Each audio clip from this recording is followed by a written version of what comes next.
Doll, I'm going to do this for you because I love your Instagram. I follow you all the time. I am wearing my shirt that represents both of us. So my belt color and your belt color.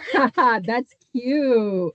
It needs like You you need like a let's go Let's underneath go. because I I always know, right? I want to get us rash guards that really just have your picture on it because I think you represent a lot of like what advice always aspires to be, which is just women kicking butt all the time. And I I love that love because that. we appreciate the men here, but this is still a very woman-based company. We Yeah. started out as 30 CPCs, all female. Like we really have been, we were women owned for a very long time. We've always been very like women focused. So I wanted you to be on the Long Island Library. Thank you for joining me because you're the only black belt in jiu-jitsu that I ever personally knew that's female.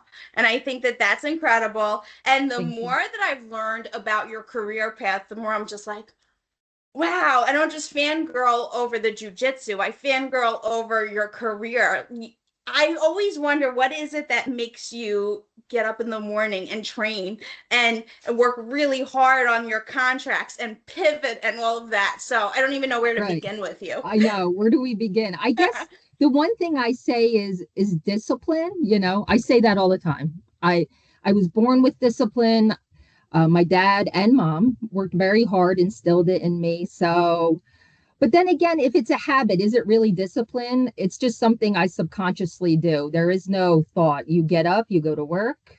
After the day, I pick up my son, feed him, go to train for 2 hours, come back home and repeat. That to me is what makes it.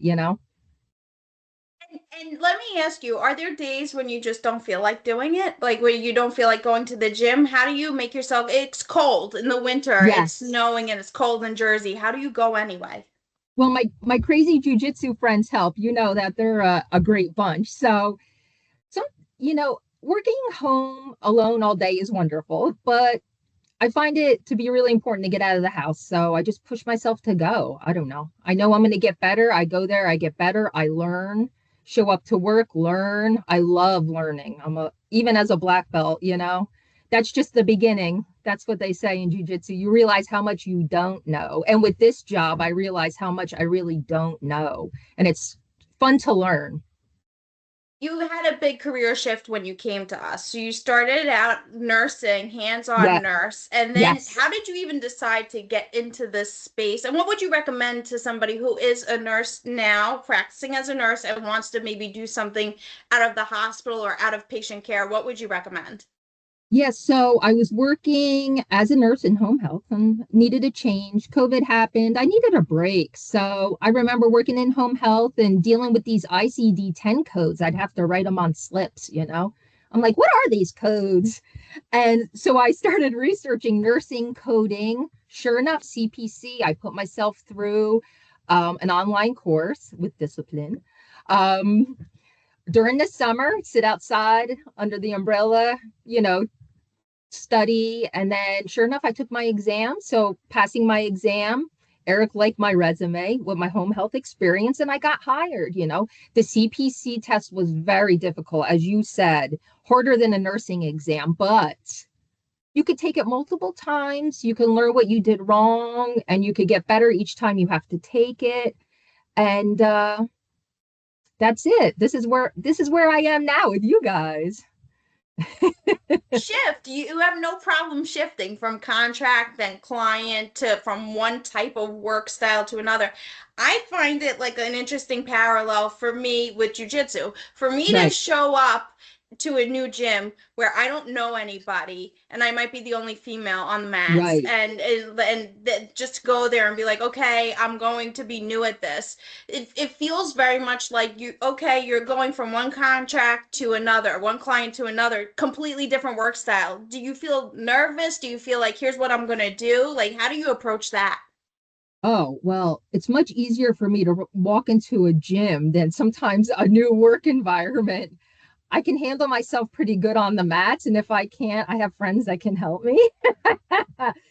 How do I'm really flexible. You know what I mean? And I think the most important thing is to be humility. You don't know everything about everything. That goes on and off the mats. You always, even if I'm the highest ranked in the room, listen to those under you. Take what you can from them. If somebody's trying to show you something, listen. Same goes for work. Somebody's trying to help you out. Take from them what you can, and realize that you don't know everything. Yeah. You are such a good team player. I have noticed that from our clients tell me always like rave reviews about you. Like always like she's so amazing, but your teammates, people who work with you don't want to leave your team. They want to go wherever you're going. It's beautiful to see you so collaborative with Right. people. Rather than being like, this is my career, this is my work product. I've worked with so many people throughout my career that won't necessarily help. I think it's interesting because the way that you are, then it like goes through the team and everybody else feels like they're on one team. Was that always part of who you were? How do you bring that to work? I feel like as I've gotten older, I've gotten better with checking in on people on the mats, people at work, coworkers, friends, just to make sure everybody's doing okay. Because people will suffer in silence, whether it's at work, if they're stressed.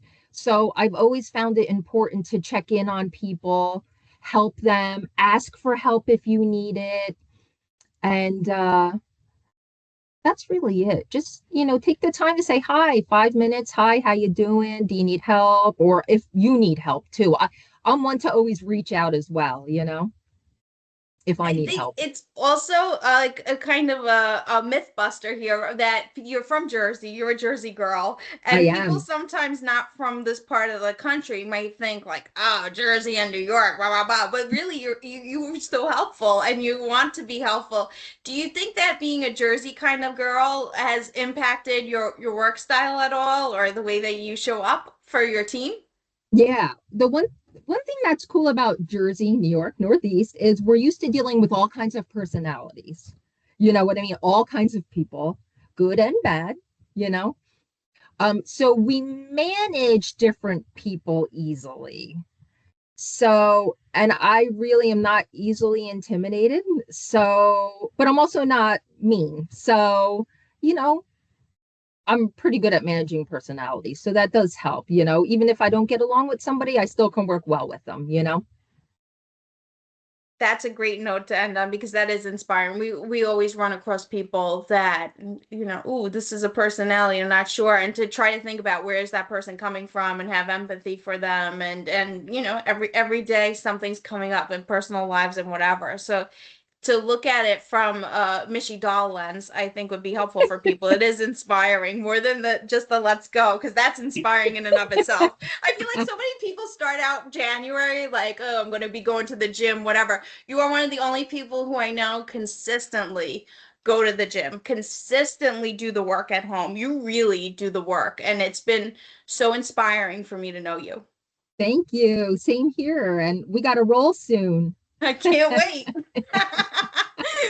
Thank you Oh, so much, Mishy Doll. It's so good to see you. Thank you you're for joining me welcome. in the library.